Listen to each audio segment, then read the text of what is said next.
Ganga versus मंगा। जादुई सिलाई की मशीन। एक गांव में बिंदु और काव्या नाम की दो सहेलियां रहती थी। बिंदु अमीर लड़की थी, उसे पैसों का बहुत घमंड था।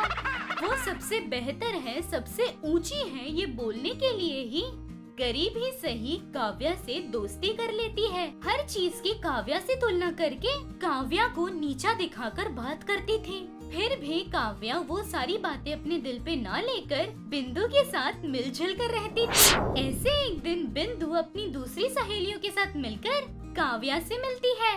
काव्या, कल मेरा बर्थडे है, तुम्हें जरूर आना है। वाह, एडवांस में हैप्पी बर्थडे। थैंक्स।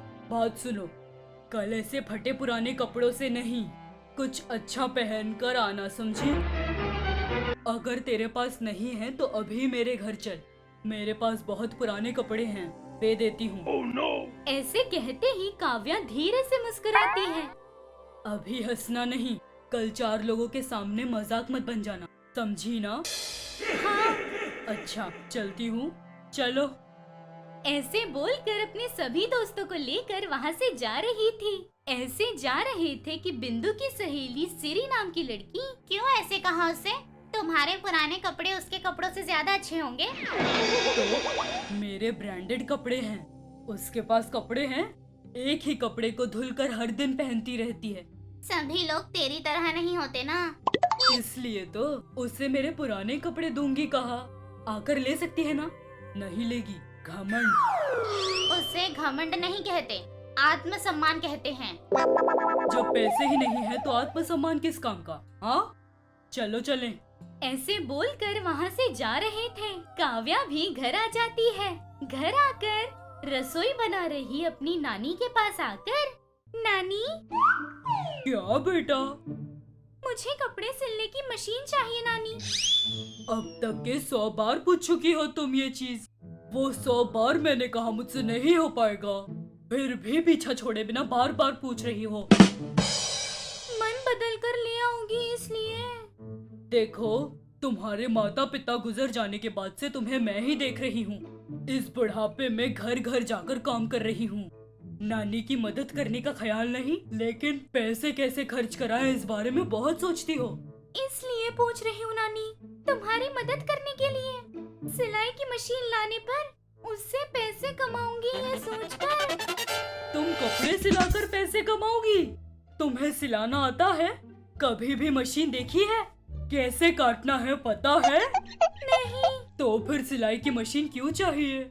सिलाई की मशीन का विचार छोड़कर बिना कोई खर्च के काम सोचो बेटा। ऐसा नहीं नानी। ऐसे कहते ही नानी बहुत गुस्से से, नहीं कहा ना? ऐसे जोर से कहती है। काव्या और कुछ बोले बिना वहाँ से चुपचाप बाहर चली जाती है। जाओ जाओ, भूख लगेगी तो खुद ही आ जाओगी। वो बात सुनकर काव्या उदास होकर वहाँ से बाहर जाकर चल रही थी। ऐसे चलते चलते गांव के बाहर एक छोटे से तालाब के पास आकर वहाँ पास के पेड़ के पास बैठती है। वो पेड़ बहुत बड़ा था। बैठकर अपनी नानी की कही हुई बातों को ही सोच रही थी। ऐसे सोचते सोचते शाम तलक वहीं बैठी थी। अंधेरा होने के समय पर उसे एक आवाज सुनाई देती है। कौन हो बेटा तुम? क्यों सुबह से यहीं बैठकर उदास हो रही हो? ऐसे आवाज सुनते ही काव्या आश्चर्य होकर यहाँ वहाँ देखने लगी। कहीं कोई नजर नहीं आता। फिर से उसी आवाज से, तुम्हें ही पूछ रही हूँ, कौन हो तुम? क्यों यहाँ बैठकर इतनी उदास हो बेटा? कौन है आप? कहाँ से बोल रही है? दिखाई नहीं दे रही। ऐसे कहते ही वो जिस पेड़ के नीचे बैठी थी वो पेड़ परी के रूप में बदल जाता है। वो देखकर काव्या आश्चर्य हो जाती है। अब बोलो, कौन हो तुम? ऐसे कहते ही काव्या आश्चर्य होकर देखते हुए अपने बारे में सब कुछ बताती है। सब सुनकर वो परी इतनी सी बात पर ऐसे सुबह से यहीं बैठकर उदास होगी? तुम उदास मत हो, मैं तुम्हें सिलाई की मशीन दूंगी। सच में? ऐसे कहते ही वो परी अपनी शक्तियों से एक सिलाई की मशीन प्रकट करती है। वो देखकर काव्या खुद की नजरों पर विश्वास नहीं कर पा रही थी। सिलाई की मशीन काव्या को देते हुए, ये लो, इससे तुम्हारी सारी तकलीफें कम हो जाएंगी। ऐसे देकर गायब हो जाती है। काव्या बहुत खुश होकर वो सिलाई की मशीन लेकर वहाँ से घर आ जाती है। घर आकर सारी बातें अपनी नानी से कहती है। नानी भी बहुत आश्चर्य होकर, तुम सच कह रही हो क्या? हाँ नानी, चाहो तो ये मशीन देख लो ना तुम, ऐसे दिखाती है। वो देखकर काव्या की नानी बहुत खुश हो जाती है। अच्छा, ये मशीन तो अच्छी है, लेकिन तुम्हें सिलाई नहीं आती ना बेटा, सीखने के लिए पैसे भी नहीं।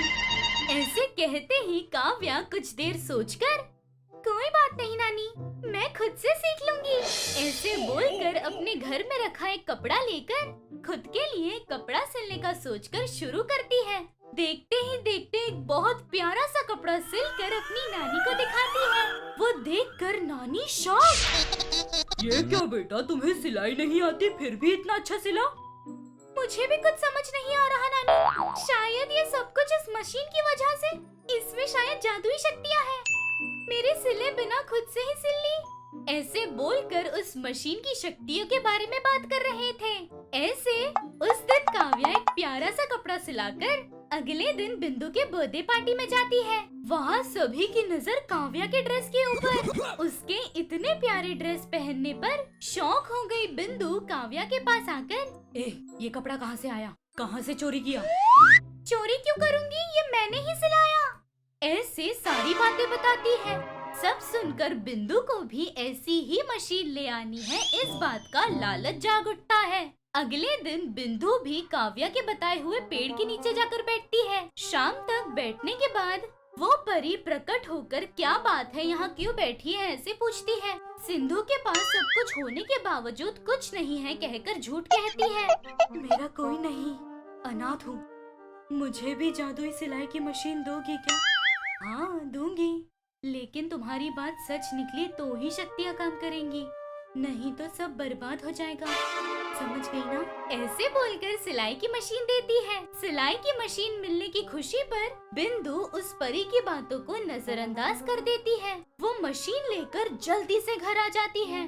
घर आकर कपड़े सिलने के लिए बैठती है। शुरू करते ही उस मशीन में से उसे अचानक से शॉक लगकर सारा मशीन जल जाता है। वो देखकर सिंधु शॉक। उसकी लालच की वजह से ये सब हुआ, ये सोचकर रोती रहती है। काव्या उस जादुई सिलाई की मशीन से खुद के कपड़े ही नहीं, मंगा हाथ में अपने फोन पे यूट्यूब देखते हुए कई तरह के रसायन मिला रही थी। ये देख गंगा वहाँ पहुंचकर, ये क्या हो गया तुम्हें? इस रोड साइंटिस्ट के जैसे कुछ कुछ मिला रही हो। हमारे मोदी जी ने शुरू किया है ना सासू माँ, आत्मनिर्भर कह के वही कर रही हो। मैं ही पटाखे बना के, मैं ही बेच के मस्त पैसे कमाऊंगी कहकर अपने आप में हंसने लगी। ये सुनकर गंगा, तुझे ये क्या बीमारी चढ़ गई? कभी देखो लालच से ज्यादा पैसे कमाने की बात करती रहती हो। शहर जाके बेचने से ज्यादा पैसे मिलेंगे ना, इसीलिए काम कर रही हो ना। ऊपर से इसको आत्मनिर्भर कह के बड़े बड़े बात कर रही हो। क्यों तुम नए कामों में उंगली करते रहती हो?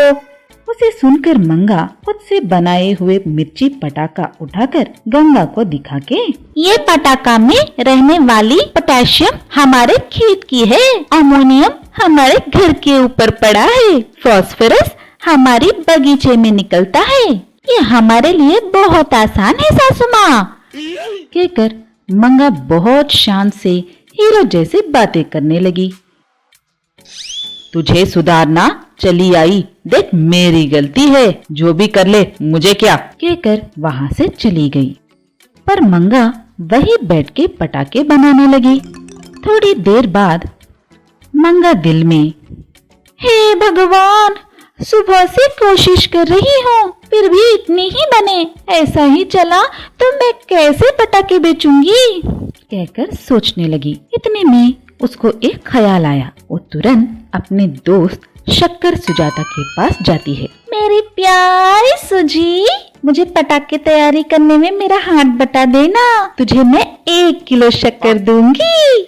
शक्कर का नाम सुनते ही सुजाता खुश उड़कर मंगा का हाथ बटाने चलती है।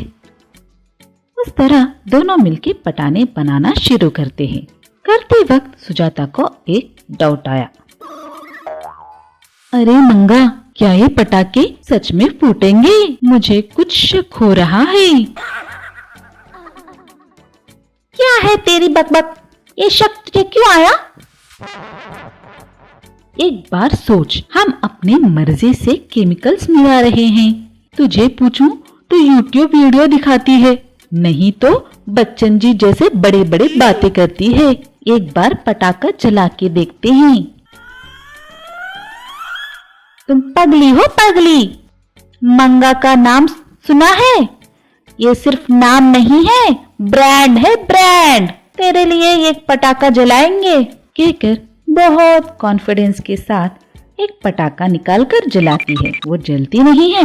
ये देखकर सुजाता, क्यों रे मंगा, वो ये कहकर बड़े बड़े बातें फेंकी, अब तेरा पटाखा तुस, कहकर मंगा का मजाक उड़ाती है। उसे मंगा कवर करते हुए, अरे उसमें शायद केमिकल्स कम पड़ गई होगी, अब देखो ये पटाखा कैसा चलेगा, कहकर दूसरा पटाखा जलाती है।